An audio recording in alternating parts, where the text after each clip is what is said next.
اما بعد فاعوذ باللہ من الشیطان الرجیم بسم اللہ الرحمن الرحیم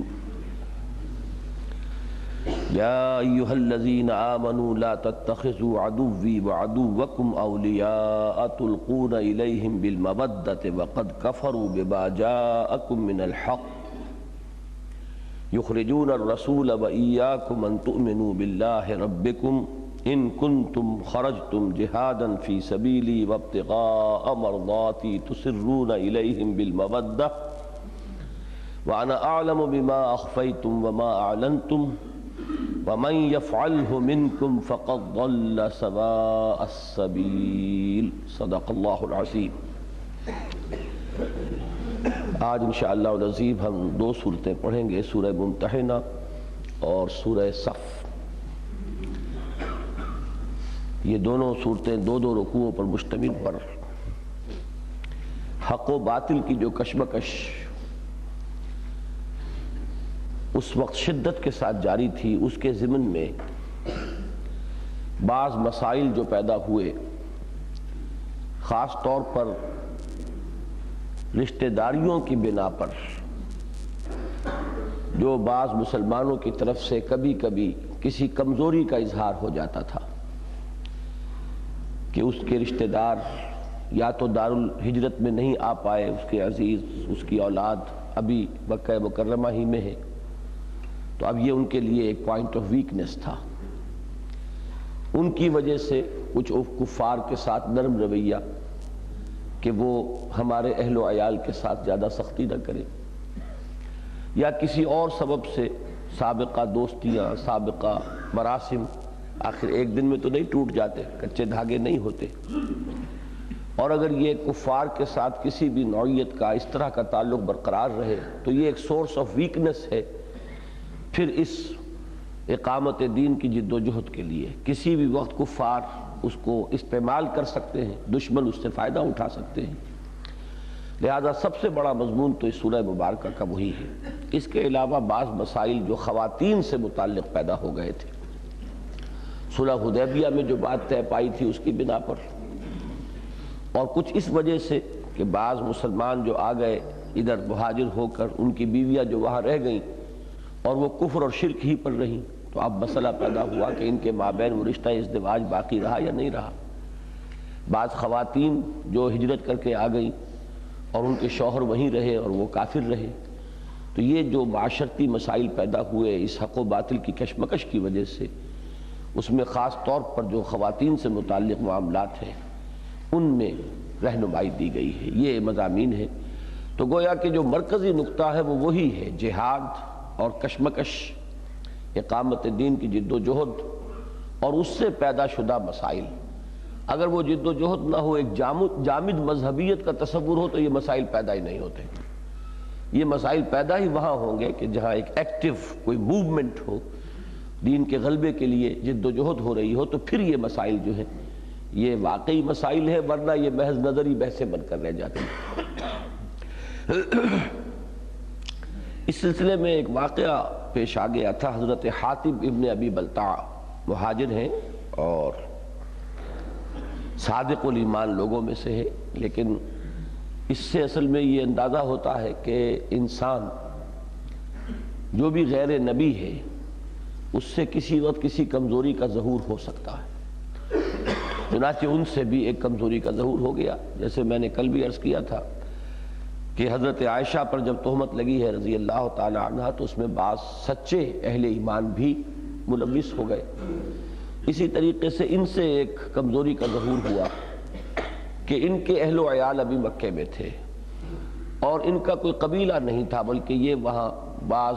جو قریش ہیں انہی کی امان کی وجہ سے مکے میں مقیم تھے، اپنی کوئی طاقت جو ہے اپنے قبیلے کی وہاں نہیں تھی کہ اس کی وجہ سے ان کے اہل و عیال کو کوئی پروٹیکشن مل سکتی۔ تو انہوں نے چاہا کہ ایک احسان کرے قریش پر، مشرکین پر، کہ جب ان کو معلوم ہوا کہ حضور حملے کی تیاری کر رہے ہیں، فتح مکہ کے لیے اقدام، اب ظاہر بات ہے کہ ایسے مواقع پر اپنے ارادے کا پہلے سے اشتہار تو نہیں دیا جاتا، بلکہ جنگ کے معاملے میں تو یہ کہ اقدام جو ہے بسا اوقات اگر اس طرح کیا جائے کہ دشمن کو پتہ نہ چلے تو اس میں کامیابی کے بہت زیادہ امکانات ہوتے ہیں۔ ڈکلیئرڈ وار تو تھی ہی، اور صلح ان کی طرف سے ٹوٹ چکی تھی۔ صلح کی تجدید کی کوشش جو ہوئی قریش کی طرف سے، حضور نے اس کو قبول نہیں کیا، تو وار ڈکلیئرڈ تھی۔ لیکن یہ کہ کب اقدام ہوگا، کس شکل میں ہوگا، اب یہ ایک راز تھا مسلمانوں کا۔ انہوں نے ایک خط جو ہے لکھ دیا کہ محمد صلی اللہ علیہ وسلم اب تمہاری طرف قصد رکھتے ہیں اور ارادہ ہے، تو یہ صرف اس لیے کہ ایک احسان ان کے سر پر رہے میرا، تو میرے بیوی بچوں کو وہاں وہ کوئی گزن نہ پہنچائیں۔ حضور صلی اللہ علیہ وسلم کو اللہ تعالیٰ نے اس پر مطلع فرما دیا۔ حضور نے حضرت علی، حضرت زبیر اور حضرت مقداد کو بھیجا، تینوں کو، اور بتا دیا ابھی جس عورت کے ہاتھ وہ خط جا رہا تھا وہ عورت کوئی مکے ہی سے آئی تھی، اب واپس جا رہی تھی مدینے، تو وہ اس کے بارے میں حضور نے انہیں بتا دیا کہ 12 میل کے فاصلے پر فلاں جگہ پر وہ عورت ہے، بہت تیزی کے ساتھ جاؤ اور اس کے پاس ایک خط ہے وہ لے آؤ۔ وہاں جب گئے اس عورت تو مل گئی، لیکن جب پوچھا کہ خط ہے تمہارے پاس وہ دے دو، اس نے کہا میرے پاس کوئی خط نہیں ہے۔ جتنی تلاشی عام حالات میں ہو سکتی ہے وہ اس کی لے لی گئی اور وہ خط نہیں نکلا، لیکن ظاہر بات ہے کہ حضور نے فرمایا تھا کہ خط ہے، تو پھر حضرت علی نے فرمایا کہ تم باز آ جاؤ، تمہارے پاس خط ہے تم دے دو، ورنہ ہم پھر تمہیں ننگا کر کے اور تمہاری تلاشی لیں گے۔ تو اس پر اس عورت نے اپنی چٹیا میں کہیں اس کو گوندا ہوا تھا اس خط کو، وہاں سے نکال کے اس نے دے دیا، وہ خط لے کر آ گئے۔ تو حضرت حاتب کی پھر جواب طلبی ہوئی، انہوں نے عذر پیش کیا کہ حضور یہ وجہ ہے، یہ نہیں ہے کہ خدا نہ خواستہ میں مرتد ہو گیا یا مجھے اب کوئی ان سے دوستی اور محبت ہو گئی ہے، بلکہ صورت یہ ہے۔ تو حضرت عمر نے یہ عرض بھی کیا کہ حضور اجازت دیجئے کہ میں اس منافق کی گردن اڑا دوں، تو حضور نے فرمایا کہ عمر تمہیں معلوم ہے کہ یہ بدری لوگوں میں سے ہیں، یعنی ان کی تو شمولیت جو ہے غزوہ بدر میں رہی تھی۔ اس کے بعد تفصیل نہیں ہے کہ انہیں کوئی سرزنش مزید کی گئی یا نہیں کی گئی، لیکن بہرحال یہ ایک واقعہ ہے۔ اب قرآن مجید کا اسلوب یہی ہے کہ کسی ایک واقعے کے حوالے سے پھر جب بات ہوتی ہے تو وہ جنرلائز کر کے اور اس پر مزید وضاحت کے ساتھ ایسی ہدایات دی جاتی ہیں کہ جو ابد الآباد کے لیے ہوں، اگرچہ اس وقت وہ جو لوگ موجود تھے انہیں وہ معلوم ہوتا ہے کہ یہ اس واقعے سے متعلق بات ہو رہی ہے۔ یا ایھا الذین آمنوا لا تتخذوا عدوی وعدوکم اولیاء، اہل ایمان مت دوست بناؤ میرے اور اپنے دشمن کو۔ یہ جو کشمکش جاری ہے اب اس میں تو اگر یہ قلبی تعلق کے رشتے اپنے دشمنوں کے ساتھ تمہارے کسی وجہ سے برقرار رہے تو وہ تو اس جد و جہد کے لیے پھر ضعف کا سبب بن جائیں گے۔ تلقون الیہم بالمودہ، اب یہی وہ لفظ آ رہا یوادون من حاد اللہ، ودہ، یہ اردو میں بھی استعمال ہوتا ہے مودت، مودت و محبت، کہ تم ان کی طرف القاء کہتے ہیں ڈالنا، لیکن الا تلقون الیہم اس کے معنی ہو جائے گا بھیجتے ہو، تم ان کی طرف اپنی محبت کے پیغام بھیجتے ہو۔ وقد کفروا بما جاءکم من الحق، اور ان کا حال یہ ہے کہ وہ کفر کر چکے ہیں اس حق کا جو تمہارے پاس آیا ہے، یعنی ان میں حق شناسی یا حق کو قبول کرنے کی کوئی رمق نہیں ہے۔ جنہوں نے محمد الرسول اللہ کی دعوت کو قبول نہیں کیا اور رد کر دیا، ان کی جو کیفیت باطنی ہے وہ تو ظاہر ہو گئی، پھر ان سے محبت یا ان سے ساتھ کوئی احسان کی روش جو ہے وہ درست نہیں۔ یخرجون الرسول وایاکم ان تؤمنوا باللہ ربکم، وہ نکالتے ہیں رسول کو اور خود تمہیں اس جرم کی پاداش میں کہ تم ایمان لاتے ہو اللہ پر جو تمہارا رب ہے۔ اب دیکھیے یہاں پر جو ہے فعل مضارع کی شکل میں لائے ہیں، حالانکہ وہ معاملہ جو تھا حضور کی مکے سے وہاں نکل آنے کا وہ تو کم و بیش 7 برس پہلے کا ہے، لیکن یہاں اس فعل کو مضارع کی شکل میں لانے سے اشارہ کر دیا یہ روش ان کی اب بھی ہے، جس ان کی روش کی بنا پر حضور کو مکے سے مدینے آنا پڑا، ہجرت کرنی پڑی، تو وہ روش جو ہے کوئی وقتی نہیں تھی، یہ تو ان کا مسلسل رویہ ہے۔ وہ نکالتے ہیں رسول کو اور خود تمہیں، تم بھی جو یہاں مدینے آئے ہوئے ہو تو کیوں آئے ہوئے ہو؟ وہاں اگر تمہارے لیے محبتیں تھیں اور کوئی تعلقات تھے تو وہاں نکلنے کی ضرورت کیا تھی پھر؟ ان کنتم خرجتم جہادا فی سبیلی وابتغاء مرضاتی، اب یہ ذرا جھنجھوڑنے کا انداز ہے، اگر تم فی الواقع وہاں سے نکلے تھے میری راہ میں جہاد کے لیے اور میری رضا کے حصول کے لیے، اس کا یہ مطلب نہیں ہے، بعض اوقات سرزنش کا انداز ہوتا ہے، نفی نہیں کی جا رہی حضرت حاتب کی کہ ان کی اس نیت میں کوئی فطور تھا معاذ اللہ، بلکہ یعنی یہ گویا کہ تاکید کا انداز ہے کہ تم نکلے تھے وہاں سے میری محبت کی وجہ سے، میری رضا جوئی کے لیے، میری راہ میں جہاد کرنے کے لیے، تو اب دیکھو تمہارا یہ جو فعل ہے یہ تو پھر اس کے منافی ہو گیا۔ ان کنتم خرجتم جہادا فی سبیلی وابتغاء مرضاتی تسرون الیہم بالمودہ، پھر وہی لفظ آ گیا، تم خفیہ طور پر ان کی طرف محبت کے پیغام بھیجتے ہو۔ وَأَنَا أَعْلَمُ بِمَا أَخْفَيْتُمْ وَمَا أَعْلَنْتُمْ، اور تم کس سے چھپا سکتے ہو، میں تو خوب جانتا ہوں، سب سے بڑھ کر جانتا ہوں جو کچھ تم چھپاتے ہو اور جو کچھ کہ تم ظاہر کرتے ہو۔ وَمَنْ يَفْعَلْهُ مِنْكُمْ فَقَدْ ضَلَّ سَوَاءَ السَّبِيلِ، اور جو کوئی بھی تم میں سے یہ کام کرے گا تو وہ تو پھر سیدھے راستے سے بھٹک گیا۔ اب یہاں بھی ایک بڑا لطیف ہے کہ من فعلا نہیں کہا کہ جو کر چکا، جو کرے گا، گویا کہ اب اس تنبیہ کے بعد اس میں بھی ایک طرح سے برات ہے اور گویا کہ معافی کا ایک اشارہ ہے حضرت حاتب کے لیے کہ اب اس واضح صراحت کے بعد بھی جو کوئی اس قسم کی حرکت کرے گا تو اس کے بارے میں تو معلوم ہوا کہ پھر وہ سیدھے راہ سے بالکل بھٹک گیا۔ ان یستفوکم یکونوا لکم اعداء، اب بھی ان کا حال یہ ہے کہ اگر وہ تمہیں کہیں پا جائیں تو وہ تمہارے دشمن بنیں گے، تمہارے ساتھ دشمنی کریں گے۔ وَيَبْسُطُوا إِلَيْكُمْ أَيْدِيَهُمْ وَأَلْسِنَتَهُمْ بِالسُّوءِ، اور وہ کھولیں گے تمہاری طرف، بڑھائیں گے اپنے ہاتھ بھی اور اپنی زبانیں بھی برائی کے ساتھ، یعنی جو غضن بالفعل پہنچا سکیں گے وہ بھی پہنچائیں گے، اور جو تمہیں تکلیف پہنچا سکیں گے بدگوئی اور بد کلامی سے، سب و شتم سے، اس سے بھی باز نہیں رہیں گے۔ وَوَدُّوا لَوْ تَكْفُرُونَ، اور وہ تو یہ چاہتے ہیں، ان کی خواہش یہ کہ کسی طرح تم بھی کفر کی روش اختیار کر لو۔ لَن تَنفَعَكُمْ أَرْحَامُكُمْ وَلَا أَوْلَادُكُمْ يَوْمَ الْقِيَامَةِ، تمہاری یہ رحمی رشتے اور تمہارے یہ تعلقات جو ہے خاندانی اور تمہارے اولاد تمہیں قیامت کے دن کوئی فائدہ نہیں پہنچا سکیں گی، یعنی انہی کے خیال کی وجہ سے تم نے یہ کیا۔ یہ دنیا تو فانی ہے، آج نہیں تو کل جانا ہی ہے، تمہارے ایمان کا تقاضا تو یہ ہے کہ تم آخرت کو مد نظر رکھو، اور یہ رشتہ داریاں جو ہیں یہ وہاں تمہارے لیے نافع نہیں ہوں گی۔ یفصل بینکم یوم القیامہ، یا ادھر جوڑیں گے کہ قیامت کے دن یہ تمہارے کام نہیں آئیں گی، یا یوم القیامہ کو اس کو معانقہ کہتے ہیں کہ کچھ ایسے بھی مقامات ہیں قرآن مجید میں کہ اس ٹکڑے کو چاہے ادھر جوڑ لیں چاہے ادھر جوڑ لیں، دونوں کا مفہوم جو ہے وہ دونوں کا صحیح ہو جائے گا۔ یوم القیامت یفصل بینکم، قیامت کے دن وہ تمہارے مابین فیصلہ کر دے گا۔ واللہ بما تعملون بصیر، اور جو کچھ تم کر رہے ہو اللہ اسے دیکھ رہا ہے۔ قد کانت لکم اسوۃ حسنۃ فی ابراہیم والذین معہ، تمہارے لیے ابراہیم اور ان کے ساتھیوں میں ایک بہت اچھا نمونہ ہے۔ اذ قالوا لقومہم انا براء منکم ومما تعبدون من دون اللہ، جبکہ انہوں نے کہا تھا اپنی قوم سے کہ ہم بری ہیں، ہم اعلان برات کرتے ہیں، بیزاری کا اظہار کرتے ہیں تم سے بھی اور ان سب سے بھی جن کو تم پوج رہے ہو اللہ کو چھوڑ کر۔ قد کفرنا بکم وبدا بیننا وبینکم العداوۃ والبغضاء ابدا،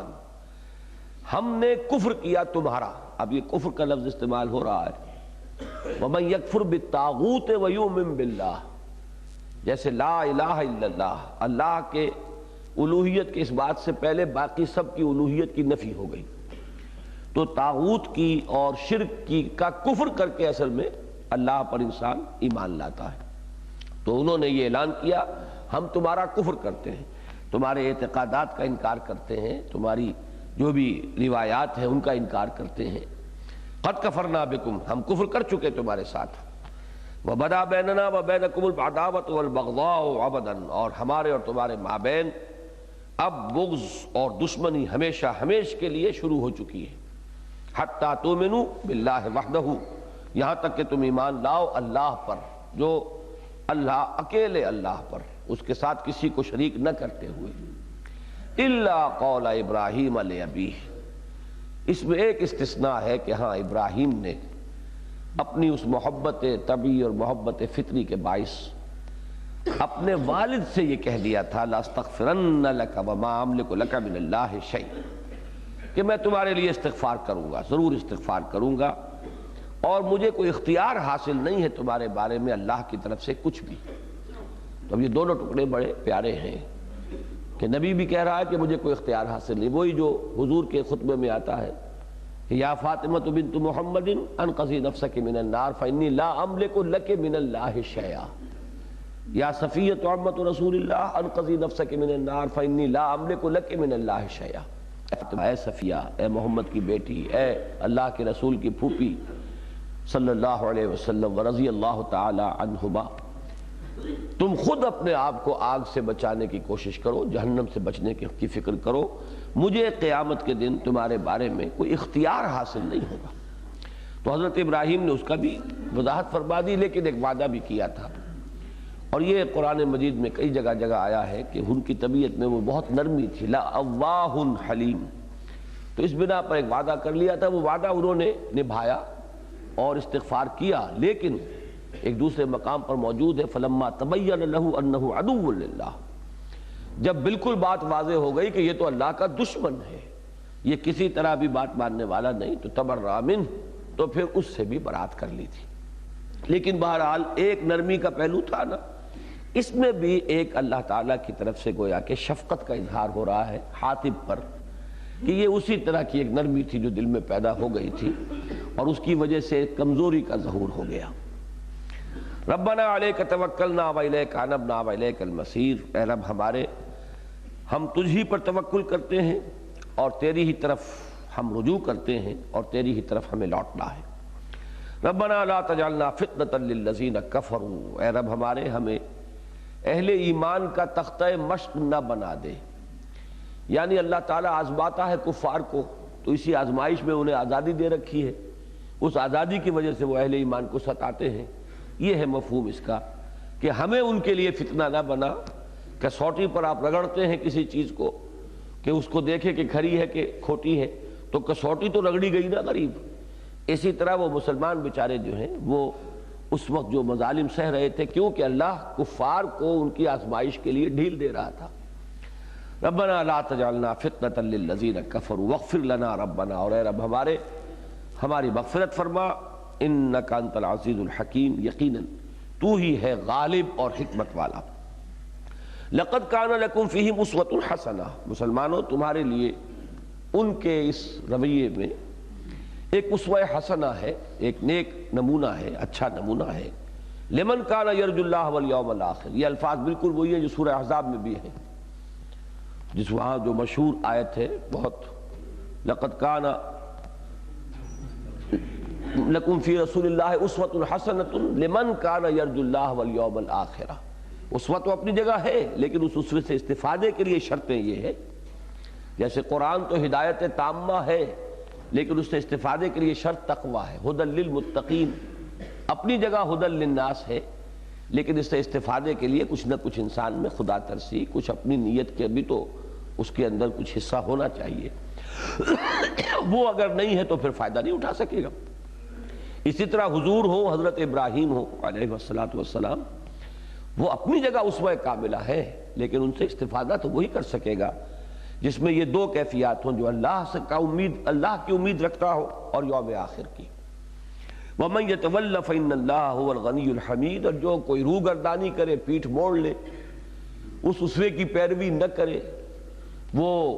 استغنا برت رہا ہو، تو اللہ تو سب سے بڑھ کر غنی ہے، اسے پھر کسی کی احتیاج نہیں ہے، اسے کوئی پرواہ نہیں ہے، اور وہ اپنی ذات میں خود محمود ہے، اس کا تو اس کو کسی حمد کی احتیاج نہیں ہے۔ ایک خوبی وہ ہوتی ہے جو ابھی اس درجے کی ہے کہ اس کو بیان کیا جائے تو لوگوں کو معلوم ہوگا کہ خوبی ہے، ایک خوبی وہ ہے جو اظہر من الشمس ہے، اسے بیان کرنے کی حاجت ہی نہیں، از خود ظاہر، وہ حمید ہستی ہے۔ عسى الله ان يجعل بينكم وبين الذين عاديتم منهم مودة، اب یہ امید بھی دلائی جا رہی ہے مسلمانوں، وہ وقت بھی زیادہ دور نہیں ہے کہ یہ جو تمہارے اور تمہارے ان اعزاء و اقارب کے درمیان ایک خلیج حائل ہو گئی ہے، یہ خلیج ختم ہو جائے گی۔ اب جس وقت یہ الفاظ نازل ہوئے ہوں گے، اس وقت لوگوں کو لیے وہ کوئی صورت اس کی کیا ہوگی یہ متعین نہیں تھی کہ کیسے یہ صورتحال بدل جائے گی، لیکن یہ کہ تھوڑے عرصے کے بعد بدل گئی، مکہ فتح ہو گیا اور وہ لوگ ایمان لے آئے۔ اب جب ایمان لے آئے تو ظاہر بات ہے کہ وہ خلیج خود بخود ختم ہو گئی۔ تو عسى اللہ قریب ہے، زیادہ دور نہیں ہے کہ اللہ تمہارے اور ان کے مابین جن سے یہ عداوت اور دشمنی ہو گئی ہے مودت پیدا فرما دے، ایسی صورت پیدا کر دے کہ تمہارے لیے ان سے محبت کرنا دین کے اعتبار سے غلط نہ رہے۔ واللہ قدیر، اور اللہ قادر ہے، واللہ غفور الرحیم، اور اللہ غفور الرحیم ہے۔ لا ينہاکم اللہ عن الذین لم یقاتلوکم فی الدین ولم یخرجوکم من دیارکم ان تبروہم وتقسطوا الیہم۔ اللہ تعالیٰ تمہیں ان کافروں سے، ان لوگوں سے نیکی کا سلوک کرنے، بھلائی کا سلوک کرنے، انصاف کا سلوک کرنے سے نہیں روکتا کہ جنہوں نے نہ تم سے کبھی جنگ کی ہے اور نہ تمہیں نکالا ہے تمہارے گھروں سے، دین کے معاملے میں انہوں نے کوئی محاذ آرائی نہیں کی، تمہارے خلاف اقدام نہیں کیا، ایسے کافروں سے کوئی تعلق ہو، دوستی ہو تو کوئی حرج نہیں ہے۔ لیکن جو ہاسٹائل ہیں، جو دشمن ہیں، جو تمہاری جڑیں کھودنے کے درپے ہیں، جن کے ساتھ ایک وار ڈکلیئرڈ ہے، ان کے ساتھ یہ طرز عمل کیسے روا ہو سکتا ہے؟ ان اللہ یحب المقسطین، اللہ تعالیٰ کو انصاف کرنے والے پسند ہیں۔ یعنی یہ انصاف کا تقاضا یہ ہے کہ جب انہوں نے تمہارے خلاف کوئی جتھا بندی نہیں کی، تمہارے خلاف کسی اقدام میں شرکت نہیں کی، تو تم بھی ان کی اس بھلائی کا بدلہ بھلائی سے دو۔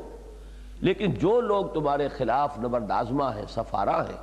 ان میں سے کسی کے لیے اگر تمہارے دل میں کوئی نرم گوشہ ہے تو یہ نرم گوشہ پھر اس جد و جہد کے لیے ایک ضعف کا سبب اور ذریعہ بن سکتا ہے۔ انما ینہاکم اللہ عن الذین قاتلوکم فی الدین واخرجوکم من دیارکم، اللہ تعالیٰ تمہیں منع کر رہا ہے ان لوگوں کے بارے میں جنہوں نے تم سے دین کے معاملے میں جنگ کی ہے اور تمہیں نکالا ہے تمہارے گھروں سے، وظاہروا علی اخراجکم ان تولوہم، اور انہوں نے جتھا بندی کی ہے تمہارے نکالنے پر، اس بات سے منع کیا ہے کہ تم ان سے دوستی کرو۔ وَمَن يَتَوَلَّهُمْ فَأُولَٰئِكَ هُمُ الظَّالِمُونَ۔ اب دیکھیے ایک تشویق، ترغیب،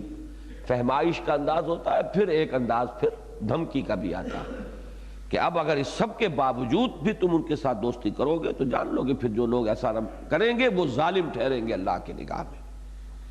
یا ایھا الذین آمنوا اذا جاءکم المؤمنات مہاجرات فامتحنوہن، اب یہ دوسرا مسئلہ آ گیا۔ اے اہل ایمان، جب تمہارے پاس مومن عورتیں آئیں، مومن خواتین ہجرت کر کے، فامتحنوہن، تو ان کا ذرا امتحان لے لیا کرو، جانچ پرکھ لیا کرو۔ اب کوئی خاتون مدینے آ گئی ہے، اب ظاہر بات ہے کہ یہ تو ایک ظاہری عمل ہے کہ وہ مدینے سے آ گئی، مہاجرہ ہے، لیکن اصل نیت کیا ہے یہ تو اللہ ہی جانتا ہے نا۔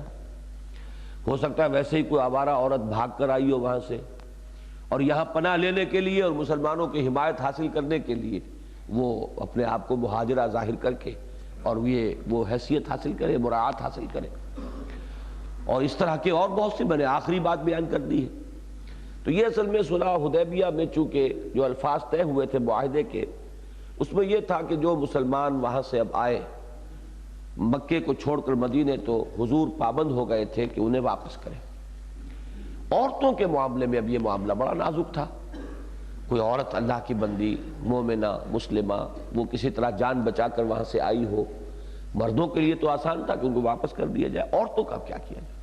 تو اس کے ضمن میں اللہ کا یہ حکم دیا گیا اللہ کی طرف سے کہ ان کو واپس نہ کرو۔ اس پر جب قریش نے اس معاہدے کی دہائی دی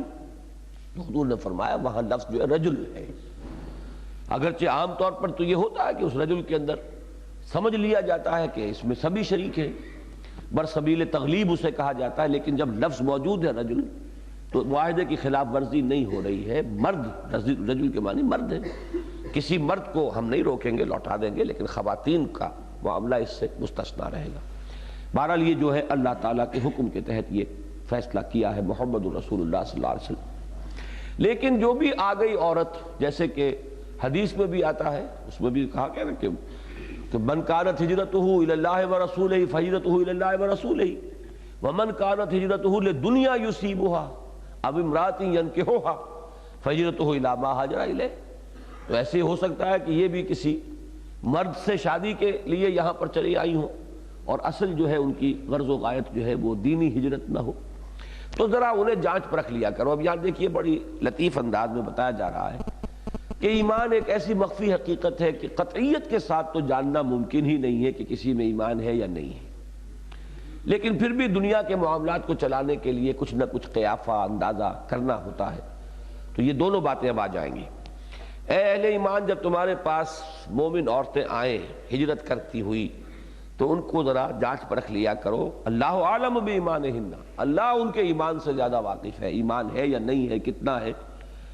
فَإِنْ عَلِمْتُمُوهُنَّ مُؤْمِنَاتٍ، لیکن یہ کہ اب جتنا کچھ تم اندازہ کر سکو،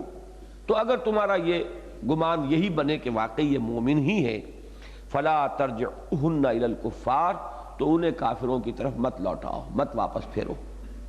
لَا هُنَّ حِلٌّ لَهُمْ، نہ وہ اب اپنے ان کافر اور مشرک شوہروں کے لیے حلال رہ گئی ہیں، رشتہ ازدواج تو ٹوٹ چکا. وَلَا هُمْ يُحِلُّونَ لَهُنَّ، نہ وہ ان کے لیے حلال ہے. تو جب رشتہ ازدواج ٹوٹ چکا تو اب یہ بیچاریاں کہاں جائیں گی؟ لہذا اگر تمہارے اپنے اس پوری تفتیش کے بعد یہی نتیجہ نکلے کہ یہ مومن ہے، مومن صادق ہے، تو پھر ان کو مت لوٹاؤ. وَآتُوهُمْ مَا أَنفَقُوا، اور ان کو ان کے وہ جو کافر شوہر ہیں وہاں ان کو ان کے مہر ادا کر دو، جو انہوں نے مہر دیا تھا، ان کا خرچ کیا تھا ان پر، وہ لوٹا دو. وَلَا جُنَاحَ عَلَيْكُمْ أَن تَنكِحُوهُنَّ،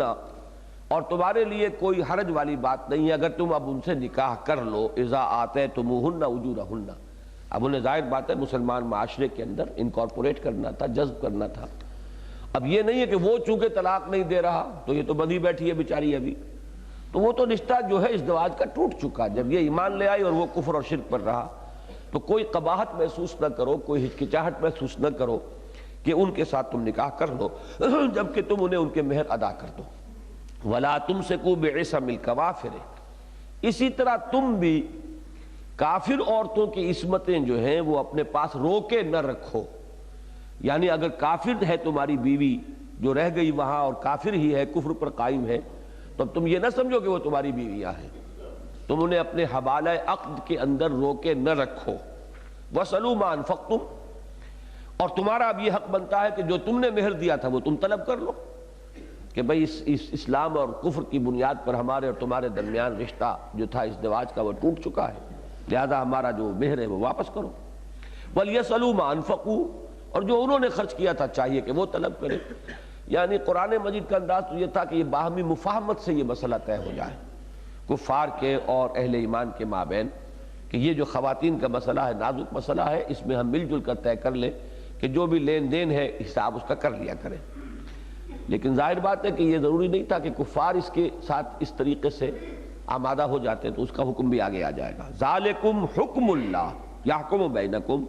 یہ اللہ کا حکم ہے، وہ تمہارے مابین فیصلہ کر رہا ہے. واللہ علیم الحکیم، اللہ علیم ہے، حکیم ہے. اس کا یہ علم اور اس کا یہ حکمت کا معاملہ ہے جس کی بنا پر یہ فیصلہ وہ کر رہا ہے. وَإِن فَاتَكُمْ شَيْءٌ مِّنْ أَزْوَاجِكُمْ، اور اگر تمہارے ہاتھ سے کچھ جاتا رہے تمہاری بیویوں کے ضمن میں، یعنی بیویاں رہ گئیں اور وہاں کے کفار ان کے مہر ادا نہیں کر رہے یا وہ واپس نہیں لوٹا رہی، اب یہاں جو ان کی بیویاں جو ایمان لے آئی تھی یہاں آ گئی ہیں، اب ان کے لیے تمہیں مہر کی ضرورت ہے کہ مہر دو گے تبھی تو نکاح کر سکو گے. تو اب اگر یہ سسپینس ہو گیا ہے، تو اگر اس میں وہ گھاٹے والی بات ہو گئی تو وَإِن فَاتَكُمْ شَيْءٌ مِّنْ أَزْوَاجِكُمْ إِلَى الْكُفَّارِ، کفار کی طرف کوئی چیز جو ہے اس حساب میں بقایا رہ گئی ہے، فَعَاقَبْتُمْ، پھر اگر تم کفار کے اوپر کوئی اقدام کرو کفار کے خلاف، یعنی اور وہاں سے تمہیں کچھ مال غنیمت ملے، مال فے ملے، یہ اس میں اختلاف ہے کیا یا صرف مال غنیمت میں سے ہوگا یا مال فے میں سے بھی، لیکن مسلمانوں کو حکم دیا جا رہا ہے کہ جن مسلمانوں کی عورتیں وہاں رہ گئیں اور ان کے مہر بھی نہیں مل رہے، یہاں اب ان کے پاس پیسہ اتنا نہیں ہے کہ وہ جو مہاجر خواتین آ رہی ہیں ان سے وہ نکاح کر سکے مہر دے کر، تو مال غنیمت میں سے ان کو وہ رقم ادا کر دی جائے کہ جو ان کی رقمیں ماری گئی ہیں اس مسئلے میں. تو فَآتُوا الَّذِينَ ذَهَبَتْ أَزْوَاجُهُمْ مِثْلَ مَا أَنفَقُوا، تو دے دو ان لوگوں کو جن کی بیویاں چلی گئیں جتنا کچھ کہ انہوں نے خرچ کیا تھا. وَاتَّقُوا اللَّهَ الَّذِي أَنْتُمْ بِهِ مُؤْمِنُونَ، اور اس اللہ کا تقوی اختیار کرو جس پر تم ایمان رکھتے ہو.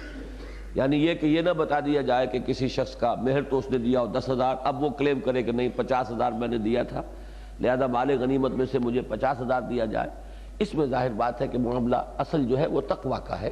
اللہ کا تقوی اختیار کرو جس پر تم ایمان لائے ہو، جس کی وجہ سے ہی تم مسلمان بنے ہو، اور یہ ساری جو ایک کشمکش حق و باطل ہے وہ شروع ہوئی ہے. یا ایھا النبی اذا جاءک المؤمنات یبایعنک، اب یہ خواتین کی بیعت کا مسئلہ آ رہا ہے کہ جب وہ آئی ہیں اور ایمان کا انہوں نے اقرار اور اظہار کیا ہے تو اب ان کو اس ایمان میں داخلے کے لیے گویا کہ ایک علامت کے طور پر، اس کو بیعت ایمان بھی کہہ سکتے ہیں، بیعت اسلام بھی کہہ سکتے ہیں، بیعت اصلاح بھی کہہ سکتے ہیں، اس میں جہاد کا لفظ کہیں نہیں ہے اور نصرت کا لفظ بھی نہیں آیا ہے۔ نصرت کا لفظ جو ہے وہ در حقیقت وہ مردوں کے لیے ہے کہ وہ حضور صلی اللہ علیہ وسلم کے مشن میں ان کے دست و بازو بنے۔ یہ یہاں پر جو بیعت ہے کہ جو بیعت کے الفاظ آ رہے ہیں، یہ حضور صلی اللہ علیہ وسلم نے مکہ مکرمہ میں بھی بیعت لی، پھر فتح مکہ کے موقع پر، پھر واپس جب مدینہ تشریف لے آئے تو حضرت عمر کو آپ نے اپنی طرف سے مامور کیا کہ وہ خواتین سے جا کے بیعت لیں، تو پھر بڑے پیمانے پر یہ بیعت ہوئی ہے۔ اے نبی، جب آئیں آپ کے پاس مومن عورتیں آپ سے بیعت کرنے کے لیے، الا اللہ یشرکن باللہ، اب وہ بیعت کن کن امور کی تھی اس کو نوٹ کر لیجئے۔ وہ بیعت کرتی ہوں اس بات کی کہ نہ وہ اللہ کے ساتھ کسی بھی شے کو شریک کریں گی، ولا یسرقن، نہ چوری کریں گی، ولا یزنین، اور نہ زنا کریں گی، ولا یقتلن اولادہن، نہ اپنی اولاد کو قتل کریں گی، ولا یاتین ببہتان یفترینہ بین ایدیہن وارجلہن، اور نہ ہی کوئی ایسا بہتان اٹھائیں گی کہ جو وہ اپنے ہاتھوں اور پیروں کے مابین سے اٹھائیں۔ یہ کنایا ہے، یعنی سیکس سکینڈلز، جنسی کوئی بہتان۔ اب یہ کئی طرح کے ہو سکتے ہیں، کسی کے اوپر زنا کی تہمت لگا دینا، یا یہ کہ کوئی عورت زنا کر کے کسی اور کا بچہ جو ہے وہ اپنے شوہر کے سر جڑ دے، یہ بھی ایک بہتان ہے۔ تو گویا کہ ہر نوع کا جو کوئی سیکس سکینڈل ہو سکتا ہے اس سب کو بڑے لطیف الفاظ میں، کہ اس میں اریاں گوئی بھی نہ ہو اور بات بھی پوری کی پوری کور ہو جائے، اپنے ہاتھوں اور پیروں کے مابین سے کوئی وہ بہتان ترازی نہیں کریں گی۔ ولا یعصینک فی معروف، اور نہ ہی اے نبی کسی بھی نیک بات میں وہ آپ کی نافرمانی کریں گی۔ بس یوں سمجھیے کہ باقی سارے معاملات تو اخلاقی نوعیت کے تھے، مثبت بات یہی آئی ہے، باقی تو یعنی یہ کہ اخلاقی افعال جو کہ سب کے نزدیک ہی برے ہیں، لیکن جس چیز نے ایک نظم میں انہیں باندھا ہے وہ صرف یہ ہے کہ آپ کی کسی بھلی اور نیک بات کا وہ انکار نہیں کریں گی، رد نہیں کریں گی اور نافرمانی نہیں کریں گی۔ اس میں جو لفظ آیا ہے فی معروف، تو یہ گویا کہ ایک طرح کا ایک بہت ہی تاکیدی لفظ آ گیا۔ حضور کے بارے میں تو گمان ہی نہیں کہ وہ کوئی غلط حکم دیں گے، لیکن اس میں اشارہ ہے کہ کسی بھی انسان کی اطاعت جو ہے، اب حضور صلی اللہ علیہ وسلم کی تو ہر حکم کی اطاعت کی جائے گی، اس لیے کہ وہی تو معیار ہے کہ کیا نیکی ہے اور کیا بدی ہے۔ جو وہ فرما رہے ہیں وہ نیکی ہے، جس چیز سے روک رہے ہیں ما آتاکم الرسول فخذوہ وما نہاکم عنہ فانتہوا، لیکن یہ کہ اس میں در حقیقت دوسرے لوگوں کے بارے میں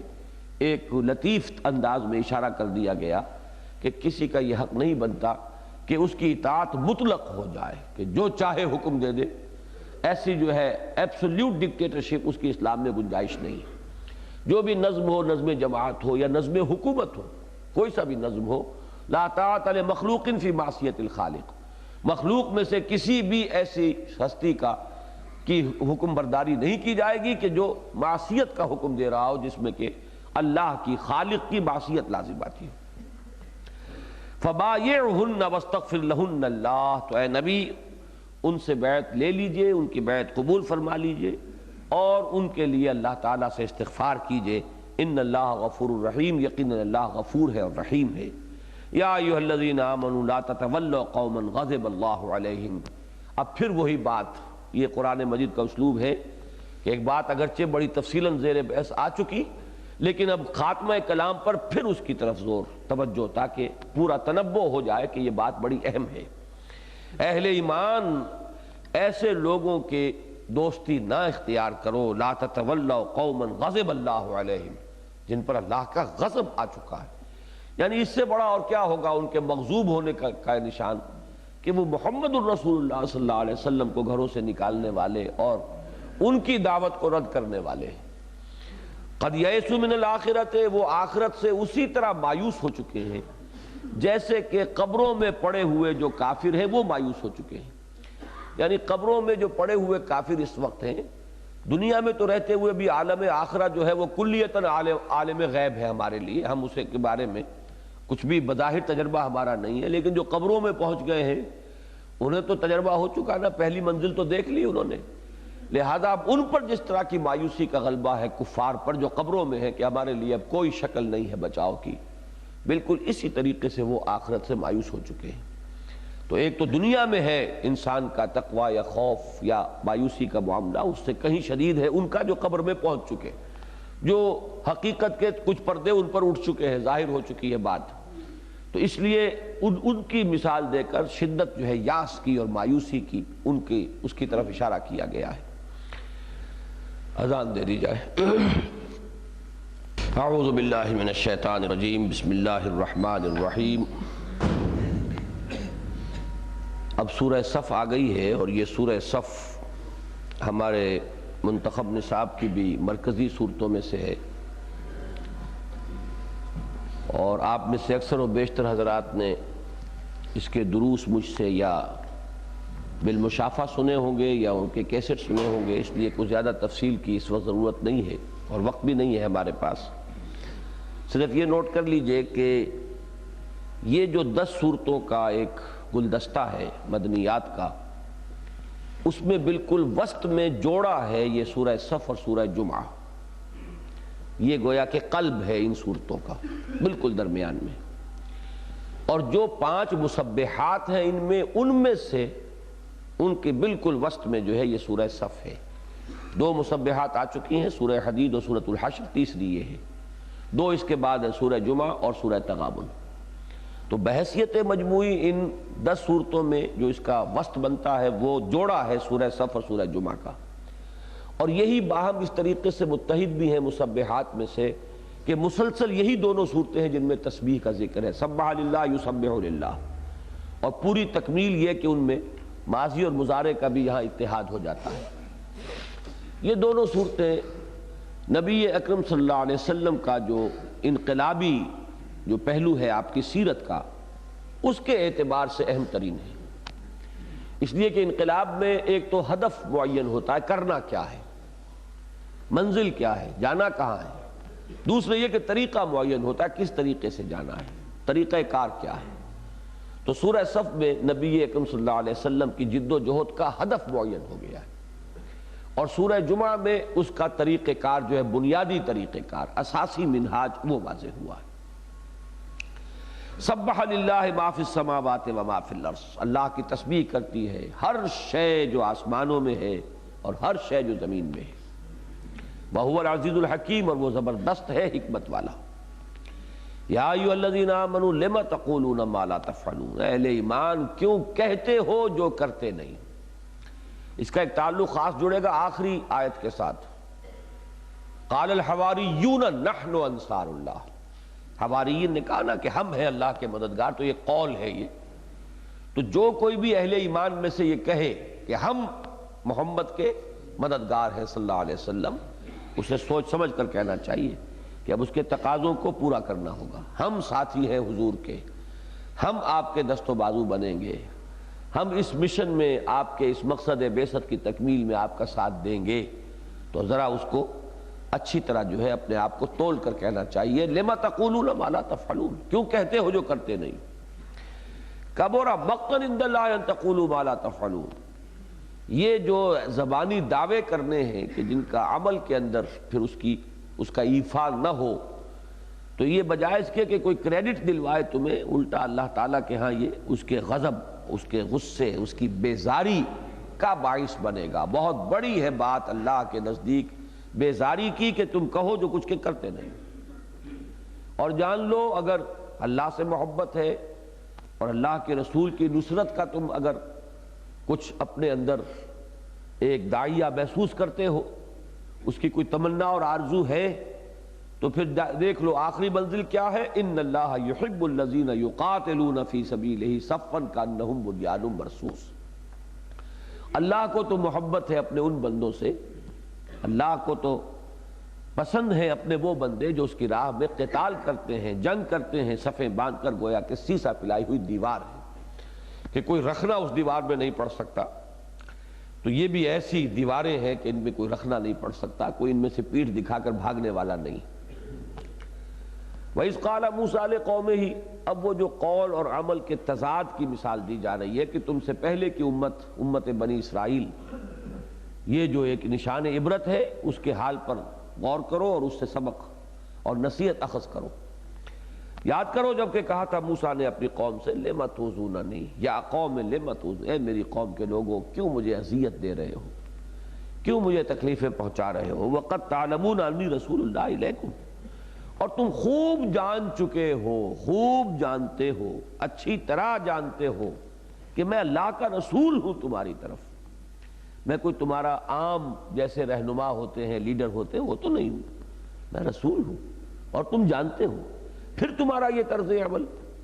اب یہ تفصیل سے میں واضح کر چکا ہوں اپنے دروس میں کہ ایذا جو ہے انبیاء کو اور رسولوں کو ذاتی اور نجی قسم کی بھی پہنچائی گئی۔ اب حضور کو کتنی تکلیف پہنچی حضرت عائشہ پر جو تہمت لگی، اس سے اس کا آپ اندازہ کر سکتے ہیں۔ تو یہ ایک ذاتی اور نجی قسم کی ایذا رسانی تھی حضور کے لیے،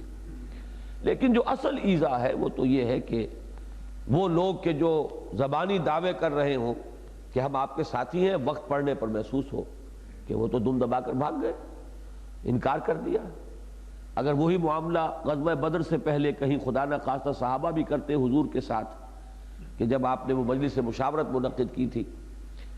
کہ جو حضرت موسیٰ کے ساتھ کیا تھا ان کی قوم نے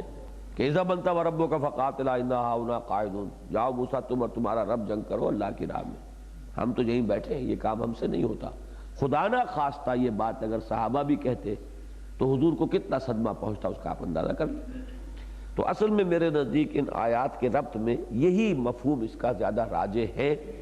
ویسے وہ ذاتی ایذا رسانی کا معاملہ بھی ہوا ہے، اس میں جو احادیث میں واقعات آتے ہیں تو ان کی نفی نہیں ہے، لیکن یہاں مفہوم جو ہے وہ یہی ہے کہ لوگ دعویٰ کریں اللہ پر اور رسول پر ایمان کا، لیکن اس کا تقاضا پورا کرنے کے لیے تیار نہ۔ فلما زاغوا ازاغ اللہ قلوبہم، تو جب وہ ٹیڑھے ہو گئے، کج ہو گئے، تو اللہ نے ان کے دلوں کو بھی کج کر دیا۔ یہ بہت اہم قاعدہ قدرت ہے، قانون فطرت ہے۔ اللہ تعالیٰ دلوں کو ٹیڑھا نہیں کرتا پہلے، ورنہ تو پھر یہ کہ انسان کے اوپر اس کی جو غلط کاری ہے، بدعمالی ہے، اس کا کوئی الزام نہیں آئے گا اللہ نے دل ٹیڑھے کر دیے، نہیں، پہلے خود انسان ٹیڑھا ہوتا ہے، پھر اللہ دل کو بھی ٹیڑھا کر دیتا۔ فلما زاغوا ازاغ اللہ قلوبہم، جب وہ کج ہو گئے، کج روی اختیار کر لی انہوں نے، تو اللہ نے پھر انہیں ان کے حوالے کیا اور ان کے دلوں کے اندر بھی وہ کجی ڈال دی۔ واللہ لا یہدی القوم الفاسقین، اگر اللہ اب ان کے دلوں میں کجی نہ ڈالتا تو اس کے معنی کیا تھے کہ اللہ زبردستی ہدایت پہ لاتا انہیں، تو زبردستی ہدایت پر لائے ہوئے کا پھر کریڈٹ کوئی نہیں۔ واللہ لا یہدی القوم الفاسقین، اللہ ایسے فاسقوں کو تو ہدایت نہیں دیتا، وہ تو پھر ہدایت جبری ہو جائے گی۔ تو جیسے جبری گناہ پر کوئی الزام نہیں ہوتا، ویسے جبری ہدایت کا پھر کوئی کریڈٹ نہیں، کوئی بدلہ نہیں، کوئی ثواب نہیں۔ تو یہ ہے قاعدہ و قانون۔ دوسری مثال حضرت عیسیٰ کی، وَإِذْ قَالَ عِیسیٰ ابْنُ مَرْیَمَ یَا بَنِی اسرائیل اِنِّی رَسُولُ اللہِ إِلَیکُم، اور یاد کرو کہ جب کہا تھا عیسیٰ ابن مریم نے، اے بنی اسرائیل، میں اللہ کا رسول ہوں تمہاری جانب، مصدقا لما بین یدی من التوراۃ، اور میں تصدیق کرتے ہوئے آیا ہوں اس کی جو میرے سامنے موجود ہے تورات میں سے، وَمُبَشِّرًا بِرَسُولٍ یَأْتِی مِن بَعْدِی اسْمُهُ احمد، اور میں بشارت دیتے ہوئے آیا ہوں ایک رسول کی جو میرے بعد تشریف لائیں گے، جن کا نامی ہے احمد مجتبیٰ صلی اللہ علیہ وسلم۔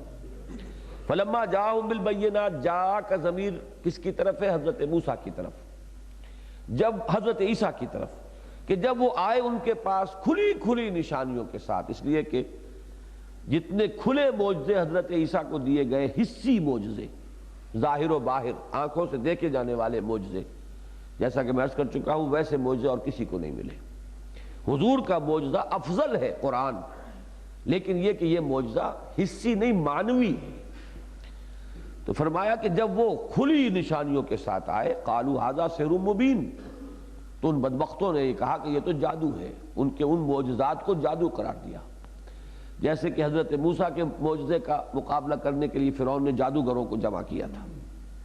وَمَنْ أَظْلَمُ مِمَّنِ افْتَرَىٰ عَلَى اللہِ الْكَذِبَ وَهُوَ يُدْعَىٰ إِلَى الْإِسْلَامِ، اور اس شخص سے بڑھ کر ظالم اور کون ہوگا جو اللہ کی طرف جھوٹ کی نسبت کرے اور وہ بلایا جا رہا ہو اسلام کی طرف۔ وَاللَّهُ لَا يَهْدِي الْقَوْمَ الظَّالِمِينَ، اللہ ایسے ظالموں کو ہدایت نہیں دیتا۔ اب یہ تیسرا مرحلہ ہے بنی اسرائیل کی تاریخ کا۔ پہلا مرحلہ حضرت موسیٰ کے ساتھ ان کا طرز عمل، دوسرا مرحلہ حضرت عیسیٰ کے ساتھ ان کا معاملہ، تیسرا مرحلہ حضور کے ساتھ یریدون لیطفئوا نور اللہ بافواہہم، وہ چاہتے ہیں کہ اللہ کے نور کو اپنی منہ کی پھونکوں سے بجھا دیں۔ مولانا ظفر علی خان نے یہ اپنا شعر کا مفہوم یہی سے لیا ہے کہ نور خدا ہے کفر کی حرکت پہ خندہ زن، پھونکوں سے یہ چراغ بجھایا نہ جائے گا۔ تو وہ چاہتے ہیں اپنے منہ سے بجھا دیں، پھونک مار کے بجھا دیں، اور یہ اصل میں طنز ہے ان پر، جیسے کہ ہم پڑھ چکے ہیں سورہ حشر میں کہ فرمایا گیا کہ یہ کبھی آپ سے کھلے میدان میں مقابلہ نہیں کر سکیں گے، پست ہمت ہیں، بزدل ہیں، پیچھے دیواروں کے اور فصیلوں کے پیچھے وہاں سے کوئی سنگ باری کرے، کوئی اور پتھراؤ کرے، یہ کر سکتے ہیں، کھلے میدان میں نہیں، اور اگر کبھی جرأت کری لی تو فوراً پیٹھ دکھا جائیں گے، بھاگ جائیں گے، دم دبائیں گے۔ تو یہ اصل میں اسی کی طرف اشارہ ہے کہ ایک تو یہ ہوتا ہے نا کہ کفر کے اندر بھی اپنے اس کفر کے ساتھ اتنا خلوص ہو کہ وہ اس کے لیے اپنی جان بھی دینے کے لیے تیار ہو جائے، جیسے ابو جہل کا کردار ہے۔ تو مشرکوں کے اندر جو کھلم کھلا کافر تھے آپ کو یہ جرأت مل جائے گی، لیکن منافقین میں اور کسی جو بگڑے ہوئے مسلمان ہوتے ہیں، پرانے مسلمان ہی تھے نا یہود، ان کے اندر جب یہ طرز عمل پیدا ہوتا ہے تو پھر بزدلی بھی آ جاتی ہے، پھر ان کے اندر ہمت اور جرأت بھی نہیں رہتی۔ تو جیسے وہ یہ چاہتے ہیں کہ اسلام بھی خود بخود ہی ہو جائے، جیسے کچھ مسلمان یہ چاہتے ہوں کہ ہم کچھ نہ کریں، ایسے ہی وہ اگر چاہتے ہیں اس کو بجھانا، اس طرح کے جو کفار ہیں جیسے کہ یہ یہودی تھے، تو وہ اس میں بھی کوئی تکلیف گوارا کرنے کے لیے تیار نہیں ہے، بلکہ وہ دور بیٹھے پھونکے مار کے ہی، سازشیں کر کے اور دوسروں کو ابھار کر اپنی ریشہ دوانیوں سے چاہتے ہیں کہ وہ اسلام کا راستہ روکیں۔ تو یہ بہت لطیف اس کے اندر طنز ہے۔ یریدون لیطفئوا نور اللہ بافواہہم واللہ متم نورہ ولو کرہ الکافرون، اور اللہ اپنے نور کا اتمام فرما کر رہے گا۔ جب اس میں فاعل آتا ہے متم تو اس میں بہت تاکید ہوتی ہے، یتمو نہیں کہا، واللہ یتم نورہ، اللہ اپنے نور کا اتمام فرمائے گا، متم نورہ، وہ اپنے نور کا اتمام فرما کر رہنے والا ہے، یعنی یہ تو اس کا فیصلہ ہے اٹل، ولو کرہ الکافرون، چاہے کافروں کو کتنا ہی ناپسند ہو۔ اس کے بعد یہ مرکزی آیت آ گئی جس میں کہ حضور کی اس جد و جہد کا ہدف معین ہو گیا کہ بنیادی جو مقصد ہے نبوت اور رسالت کا وہ تو صرف تبلیغ اور ابلاغ ہے، پہنچا دینا پیغام، لیکن حضور کی بعثت جو ہے وہ صرف اس بنیادی مقصد کے لیے نہیں، دین کو پہنچانا بھی ہے اور دین کو غالب کرنا بھی ہے۔ یہ ہے اضافی شان بعثت محمدی کی علیہ صاحب الصلاۃ والسلام، یہ آپ کی بعثت کی تکمیلی شان ہے۔ اس پر مفصل میرا مقالہ جو ہے موجود ہے، نبی اکرم صلی اللہ علیہ وسلم کی بعثت کا مقصد جو ہے۔ هو الذی ارسل رسولہ بالہدی ودین الحق لیظہرہ علی الدین کلہ ولو کرہ المشرکون، وہی ہے اللہ جس نے بھیجا اپنے رسول کو یعنی محمد کو صلی اللہ علیہ وسلم بالہدی، ہدایت کے ساتھ، یعنی قرآن مجید کے ساتھ، یہ الہدی ہے، ہدی للناس، ہدی للمتقین، ودین الحق، اور دین حق کے ساتھ۔ دین حق کیا ہے؟ اسلام، ان الدین عند اللہ الاسلام، لیظہرہ علی الدین کلہ، تاکہ غالب کر دے اس دین حق کو، اس اسلام کو پورے کے پورے دین پر، پورے نظام زندگی پر، یا تمام کے تمام ادیان پر، یا تمام کے تمام نظام ہائے حیات پر۔ اب یہ تمام احتمالات جو ترجموں کے ہیں وہ میں نے آپ کے سامنے بیان کر دیے، لیکن یہ کہ اس کا جہاں تک مدلول ہے وہ واحد ہے، اس میں کوئی یعنی لفظی طور پر ضمیروں کا ادھر ادھر کرنے سے کوئی جو فرق ہے اس کے اصل مراد اور معنی پر نہیں پڑتا۔ یہ میں تفصیل سے اپنے اس مقالے میں لکھ چکا ہوں۔ اب ظاہر بات ہے کہ جب حضور کو اللہ کے دین کو غالب کرنے کی جد و جہد کرنی ہے تو اس میں تو آپ کو تعاون درکار ہے، ساتھی ساتھ دیں گے تو ہوگا نا۔ اس لیے اب یہاں پکارا جا رہا ہے کنہیں؟ اے اہل ایمان، یا ایھا الذین آمنوا هل ادلکم علی تجارۃ تنجیکم من عذاب الیم، کیا میں تمہاری رہنمائی کروں اس تجارت اور کاروبار اور سودے کی جانب جو تمہیں عذاب علیم سے چھٹکارا دلا دے، اس کا نفع اتنا بڑا ہو کہ جہنم سے نجات پا جاؤ۔ وہ کیا ہے؟ تؤمنون باللہ ورسولہ، اللہ پر اور اس کے رسول پر ایمان پختہ رکھو۔ چونکہ یہاں خطاب یا ایھا الذین آمنوا سے ہے، لہذا ترجمہ ہم یہ نہیں کریں گے کہ ایمان لاؤ، ایمان لانا یہاں ترجمہ نہیں ہوگا، اس لیے کہ یا ایھا الذین آمنوا سے تو خطاب ہے، اے اہل ایمان کیا تمہیں وہ تجارت بتائی جائے جو تمہیں دردناک عذاب سے چھٹکارا دلا دے؟ تو اب اس کے معنی آگے کیا ہوئے؟ تؤمنون باللہ ورسولہ، ایمان محکم اور پختہ رکھو اللہ پر اور اس کے رسول پر، وتجاہدون فی سبیل اللہ باموالکم وانفسکم، اور جہاد کرو اللہ کی راہ میں اور اس میں کھپاؤ اپنے مال بھی اور اپنی جانیں بھی، انفاق مال اور بذل نفس، ان دونوں چیزوں کے ذریعے سے جہاد ہوگا اللہ کی راہ میں۔ ذالکم خیر لکم ان کنتم تعلمون، یہی تمہارے لیے بہتر ہے اگر تم سمجھو، اگر تمہارے اندر سمجھ ہے، فہم ہے، علم ہے۔ بظاہر گھاٹے کا سودا ہے، جس کو ہو جان و دل عزیز اس کی گلی میں جائے کیوں؟ انسان جو ہے وہ خطرہ اپنی جان اور مال کا رسک جو ہے نہیں لینا چاہتا، بظاہر گھاٹے کا سودا ہے، حقیقت میں اس سے بڑی کامیابی اور کوئی نہیں۔ یغفر لکم ذنوبکم، اگر تم یہ کرو گے، یغفرو نہیں ہے، یغفر ہے، تو جہاں پر یہ جزم آ جاتا ہے یہ گویا کہ جواب شرط ہے، اگر یہ کرو گے تو یہ ہوگا، اور جواب شرط جو ہے وہ شرط پر وہ گویا کہ موقوف ہے کہ شرط پوری ہوگی تو پھر جو اس کی جزا ہے، اس کا جو بدلہ ہے وہ ملے گا۔ یغفر لکم ذنوبکم، اللہ تمہارے گناہ معاف فرما دے گا، ویدخلکم جنات تجری من تحتہا الانہار، اور تمہیں ان باغات میں داخل کرے گا جن کے نیچے نہریں بہتی ہیں، ومساکن طیبۃ، اور ان گھرانوں میں تمہیں داخل کرے گا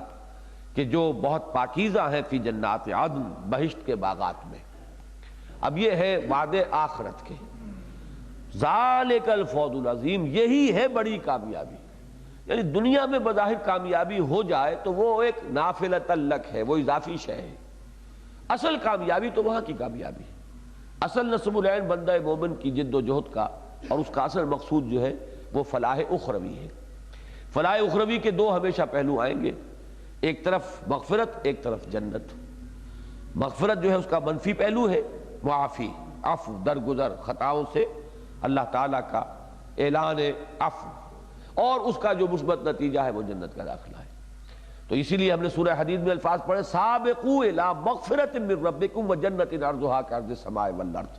دوڑو ایک دوسرے سے آگے نکلو، مسابقت کرو اپنے رب کی مغفرت کے لیے، مغفرت کے حصول کے لیے، اور اس جنت کے حصول کے لیے کہ جس کا پھیلاؤ آسمان اور زمین جتنا ہے۔ تو یہی الفاظ یہاں آ گئے۔ اب یہاں گویا کہ طریقہ بتا دیا گیا کہ جنت کے حصول کا اور مغفرت کے حصول کا راستہ کون سا ہے۔ کچھ محنت تمہیں بھی کرنی پڑے گی نا، کچھ کمائی کرنا چاہتے ہو تو یہاں کاروبار کرتے ہو، کچھ انویسٹمنٹ کرتے ہو، پیسہ لگاتے ہو، کچھ محنت اور مشقت کرتے ہو، تب کوئی نفع حاصل ہوتا ہے۔ تو اگر تم مغفرت خداوندی اور جنت کو حاصل کرنا چاہتے ہو تو تمہیں جان اور مال کھپانی ہوگی جہاد فی سبیل اللہ کے لیے۔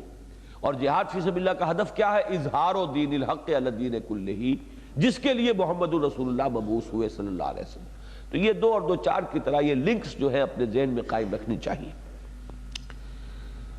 وَأُخْرَى تُحِبُّونَهَا، اور ایک اور بات جو تمہیں بہت پسند ہے، یعنی دنیا میں کامیابی۔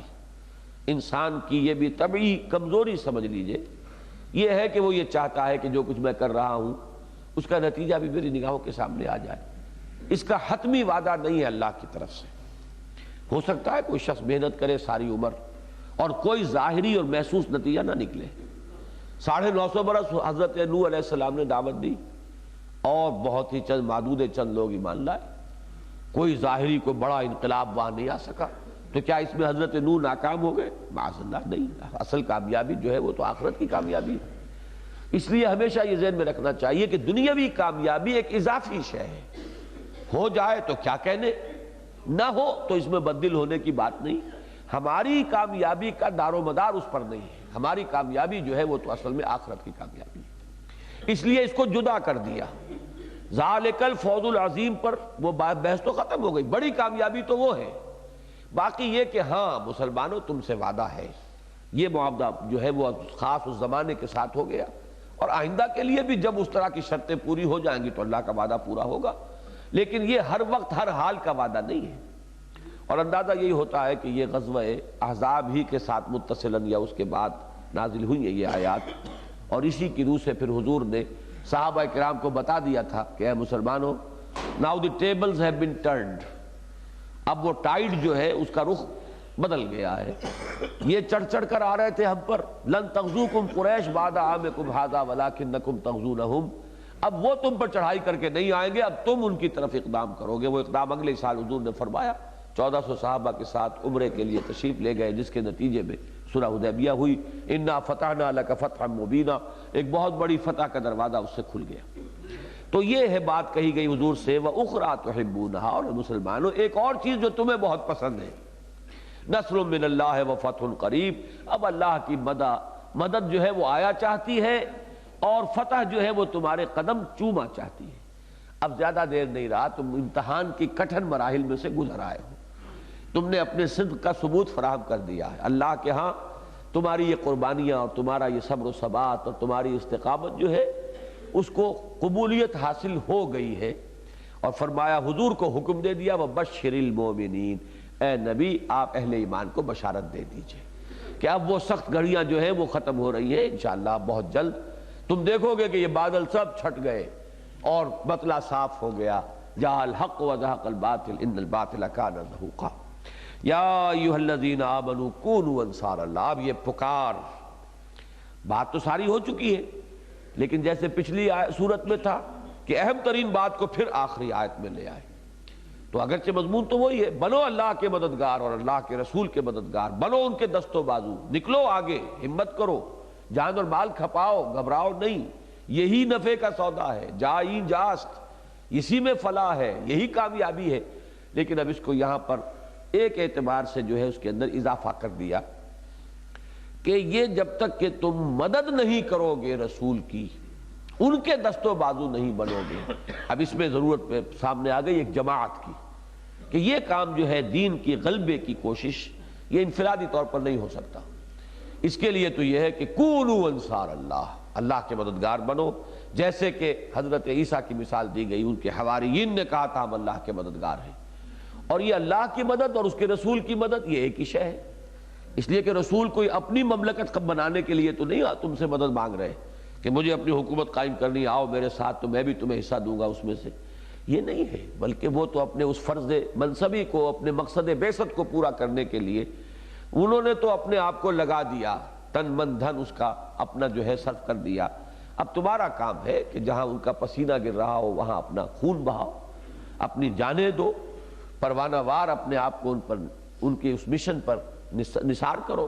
یہ ہے تقاضا۔ اور اس کے لیے یوں سمجھ لیجئے، اگرچہ اس صورت میں وہ بات نہیں آئی، بنیادی طور پر تو آ گئی، اس میں بالقوہ وہ بیعت کا لفظ جو ہے یہاں پر گویا کہ مفہوم موجود ہے، کہ جیسے وہ بیعت خواتین کی تھی، وہ اصلاح کی بیعت تھی یا اسلام کی بیعت تھی، تو اب تمہیں بیعت کرنی ہے محمد الرسول اللہ صلی اللہ علیہ وسلم سے، جہاد کی اور قتال کی اور جد و جہد کی اور سمع و طاعت جو ہے اللہ کے رسول کے حکم کے ماننے کی۔ وہ بیعت تھی کہ جو بیعت عقبہ ثانیہ میں ہوئی تھی،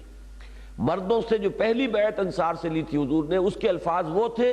جو سورہ ممتحنہ میں آئے ہیں، اور دوسری بیعت کا لفظ اگرچہ یہاں پر نہیں آیا ہے لیکن مفہوم اور اس کا ایسنس جو ہے وہ موجود ہے، وہ ہے جو بیعت عقبہ ثانیہ میں ہوئی ہے، کہ حضور صلی اللہ علیہ وسلم سے ایک ذاتی معاہدہ کہ ہم آپ کی مدد کریں گے اور آپ کا ساتھ دیں گے، اور آپ جو حکم دیں گے بصر و چشم اس کو ہم قبول کریں گے، چاہے مشکل ہو، چاہے آسان ہو، چاہے ہماری طبیعت آمادہ ہو، چاہے ہمیں اپنی طبیعتوں پر جبر کرنا پڑے، چاہے ہم پر آپ دوسروں کو ترجیح دے دیں، جس کو آپ امیر بنا دیں گے اس سے بھی ہم نہیں جھگڑیں گے، بات ضرور کہیں گے، سچی بات، صحیح بات، مشورہ ضرور دیں گے، لیکن یہ ہے کہ جھگڑا نہیں کریں گے۔ یہ وہ بیعت جو ہے جو پھر ہم نے بھی اپنی اس تنظیم کے لیے اختیار کی ہے، اس کی طرف گویا کہ اشارہ ہو گیا، یا ایھا الذین آمنوا کونوا انصار اللہ، اہل ایمان بنو اللہ کے مددگار، کما قال عیسی ابن مریم للحواریین، جیسے کہ کہا تھا عیسیٰ ابن مریم نے اپنے ساتھیوں سے، حواریین سے، من انصاری اللہ، کون ہے میرا مددگار اللہ کی طرف، اللہ کی راہ میں، قال الحواریون نحن انصار اللہ، تو کہا تھا اس وقت حواریین نے ہم ہیں اللہ کے مددگار، فآمنت طائفۃ من بنی اسرائیل وکفرت طائفہ، تو اے مسلمانوں جیسے اس وقت تمہارے ہاں تقسیم ہو گئی ہے، ایک طرف حزب اللہ ہے، ایک طرف حزب الشیطان ہے، ایسے ہی وہاں بھی تقسیم ہو گئی تھی، کچھ لوگ ایمان لائے تھے بنی اسرائیل میں سے کوئی گروہ، اور ایک گروہ ایمان نہیں لایا، فأیدنا الذین آمنوا علی عدوہم، تو حضور نے حضرت عیسیٰ کو تو اللہ نے اٹھا لیا آسمان پر، لیکن بعد میں اللہ تعالیٰ نے ان حواریین ہی کے ذریعے سے ان کے دین کو پھیلایا، تو ہم نے تائید کی اور مدد کی ان کی کہ جو ایمان لائے تھے ان کے دشمن کے مقابلے میں، اور وہی فاصبحوا ظاہرین، تو وہی غالب ہو کر رہے۔ تو اس میں گویا کہ ایک پھر مستقبل کے لیے پیشن گوئی ہو گئی اس دین کے لیے بھی کہ یہ غالب آ کر رہے گا۔ حضور کے زمانے میں آیا، دور خلافت راشدہ میں اس کی توسیع ہوئی، اور جیسا کہ آپ کو معلوم ہے صحیح احادیث کے اندر یہ پیشن گوئی موجود ہے کہ قیامت سے پہلے پورے کرۂ ارضی پر اللہ کا دین غالب ہو کر رہے گا۔ اب ہماری کیا ہے اس میں آزمائش، ہم اس میں تن من دھن لگانے کے لیے تیار ہیں یا نہیں، ہم اللہ کے مددگار بننے کے لیے آمادہ ہیں یا نہیں، اور ہم اپنے آپ کو کسی اجتماعی جد و جہد کے اندر جکڑنے کے لیے تیار ہیں یا نہیں اس مقصد کے لیے۔ بارک اللہ لی ولکم فی القرآن العظیم ونفعنی وإیاکم بالآیات والذکر